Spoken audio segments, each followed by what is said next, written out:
Hey everyone, thanks for listening to Sex with Emily. Today's show will bring back the Sex with Emily Quickie, so it's a shorter show, but just as fulfilling. I love that you are also committed to kicking bad dating and sex habits, so I'm reading the responses to our spring cleaning contest, and I think you'll be as inspired to make some changes as I was reading them. Thanks for listening.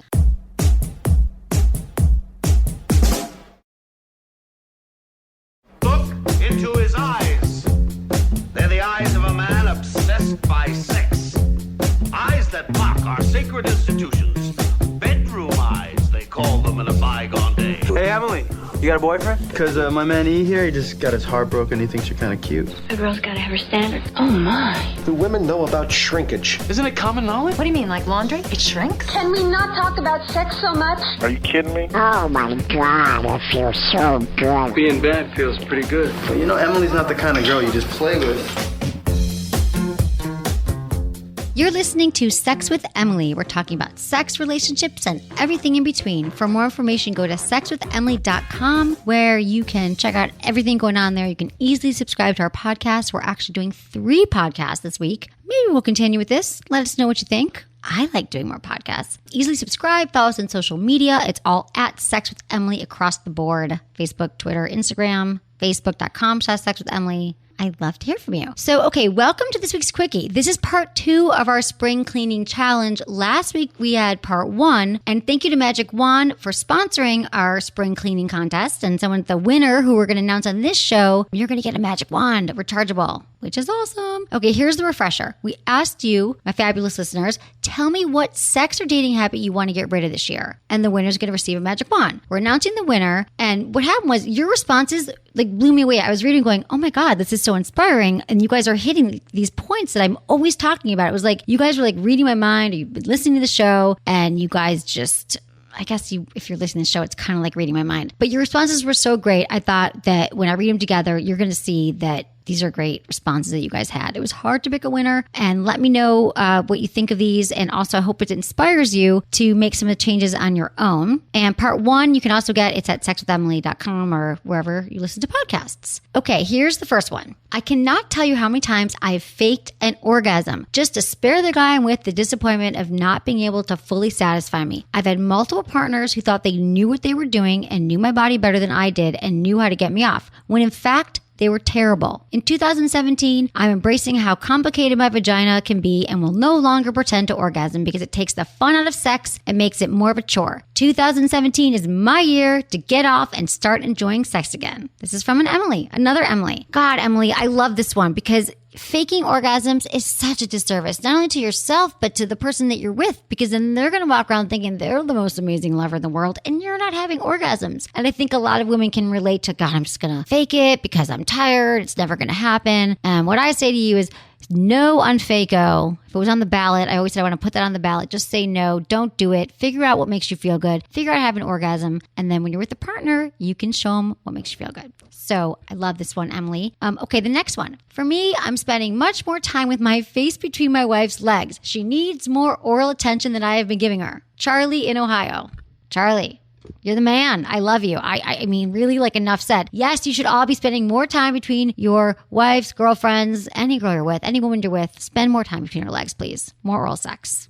The world would be a much happier place. On to the next. When work gets hectic, it kills my libido, and the less sex I have with my partner, the more stressed out I feel. This year, I'll be kicking this vicious cycle to the curb and make sure that when stress starts to get the best of me, I will spend some time with my partner and let him get the best of me. It's a win-win. Thanks for the great info on your website and the hilarious stories on your podcast. Signed, Madison. Awesome, Madison, getting on board with your partner. I love this. Don't give in to the stress. Your partner actually will help you alleviate the stress. So once you walk away from the anxiety you're feeling at the end of the day and you think, you know what, I want to actually cuddle up to my partner and have sex, you'll actually start to link up that stress feeling with, oh, my partner's here. I'm going to spend more time with them. I'm going to enhance intimacy. It's so true that you guys can reverse that. I have no time. I'm too stressed out for sex. So Madison, that's an awesome commitment. I love it. Who isn't stressed out? Remember, sex helps you. Actually takes away the stress. Okay, here's another one. The habit I'm going to dump is being in a hurry. I need to focus on more foreplay and not just getting to the orgasm. The bad dating habit I will work to get rid of is waiting for her to initiate. If I'm in the mood, then I need to let her know by hugging, kissing, and passionately caressing her. Signed, Warren. This is a two for here. This is great, Warren. You know how important I think foreplay is in a relationship. I can never say enough, you guys. It's not just a suggestion. It's actually a requirement for a lot of women, especially. We require foreplay to get turned on. And this whole who should initiate conundrum, it totally holds you back. In sex, you're like, why doesn't my partner ever initiate? I get it. But sometimes if you want sex and you're in the mood, you just got to go for it. The reason why a lot of us have a hard time initiating is because we don't want to be rejected by our partner. If we initiate sex, what if they say no, right? And so I think that can hold us back. So I think it's great. Start initiating it. You want it. Kiss, a compliment, touching, hand-holding. I love this, Warren. Both of them.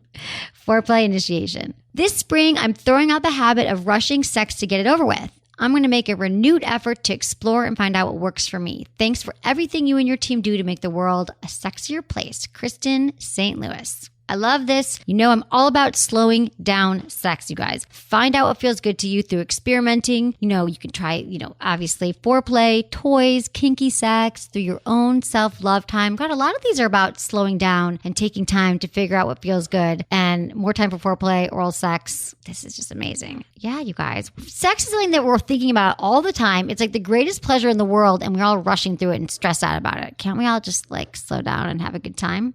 Okay, here's the winner, you guys. The winner, he's going to receive a magic wand.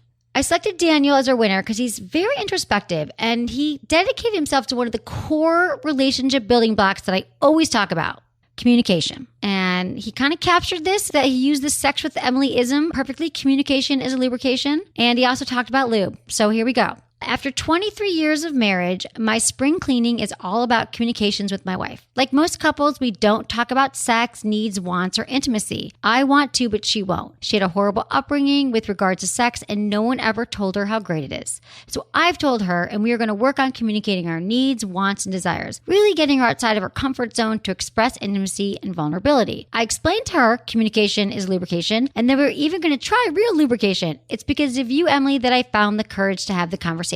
Incidentally, I told my wife that I'll be responsible for raising our kids in a sex-positive fashion. I told my boys, ages 15 and 16, that sex is the greatest feeling they will have as they grow up, but it always comes with 3 C's: consent, communication, and condom. My smartest 15-year-old son said I forgot the 4th C, come.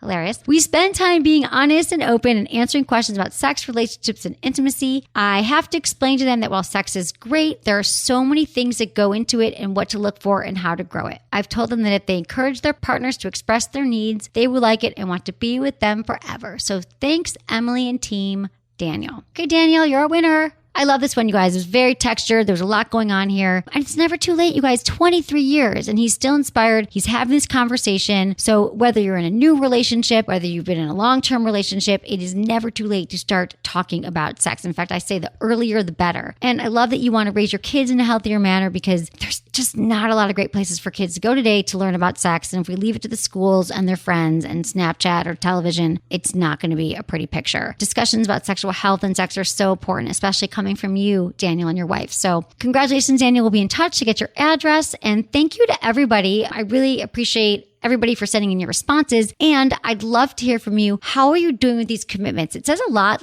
all the responses that I read. There's something about writing it down. It's very powerful to write down. And the fact that you took the time and you sent it in to me, I actually want to hear how you guys are doing with this because I feel like you've said it out loud. You made a commitment to me now. To my listeners, and I hope you're sticking with it. I know it can be kind of rough sometimes, so email me and send me some updates and we'll fill everyone in on the show and let me know how I can help. Thanks, everyone. This was fun. Hope you enjoyed the Quickie. Thanks to all of our new listeners. We've just had so many new listeners the last few months, which is incredible. So thanks for telling your friends and sharing the show and listening with your partner and reviewing the show. And also you can shop on our website. We've got a store there that's really fun, and a lot of the products I talk about are in the store, which is a good time. Thank you for following me all on social media, and I just love you all for being in touch. And thanks to my amazing team. I love you, Ken, Helena, producer Lark, Jamie, and Michael. Thanks everyone for listening. Was it good for you? Email me, feedback@sexwithemily.com.